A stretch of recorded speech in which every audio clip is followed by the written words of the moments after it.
Trevor the traction engine was enjoying his work in the vicarage orchard. Birds were singing and the apples were ripening on the trees. It was a lovely day. "Hello, Trevor," said James. "You look as bright and cheerful as my red paint." "Oh, I am," replied Trevor. "It's the bees," laughed Trevor. "They're on these boxy things called beehives. I'm taking them to the station. The vicar says his bees make good honey, and he's given some of them to his friends." Just then, Bungle the diesel engine hummed in. "Take care, you two. Don't make the bees angry. They might sting you."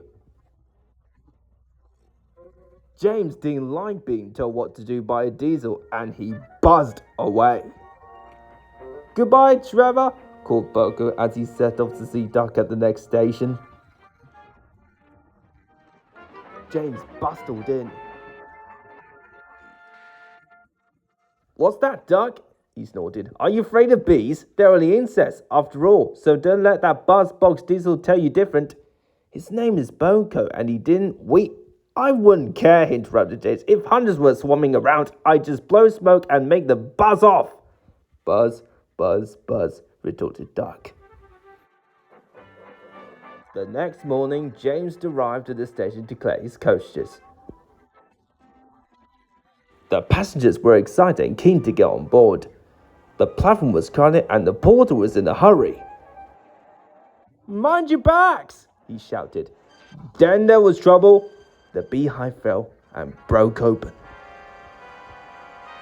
The station cleared like magic. James heard the familiar buzzing. The bees were too cold to be cross, so he buzzed around the firemen hoping he meant their hive. But he didn't understand, nor did his driver. So the bees turned to James. His boiler was nice and warm.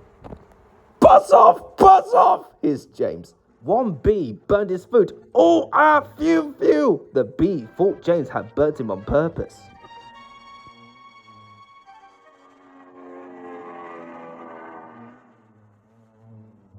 So it stung James right back on the nose. "Eee!"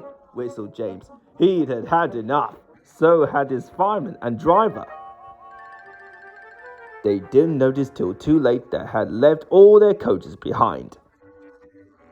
They tried everything to get rid of the bees. First they spun on the turntable to no avail. They tried to washing them off, but the bees clung harder to James' warm boiler. Then they tried to smoke them off by going through a long tunnel. But still the bees wouldn't go away. "It's no good, James," said his driver. "We'll just have to go back to the orchard and fetch another hive." James' reply was drowned by the sound of buzzing. The vicar was saying anxiously for James. When he arrived, the bees swarmed straight into their new home.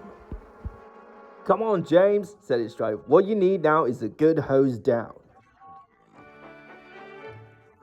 Later that evening, James was resting in the shed when the vicar came to see him. "Thank you for saving my bees," he said. "It's a pity it's not Christmas. Then we could call you the James the Red-Nosed Engine." Everyone laughed, even James. But instead they decided to call James the Bee's Knees, which means they thought he was more useful than ever.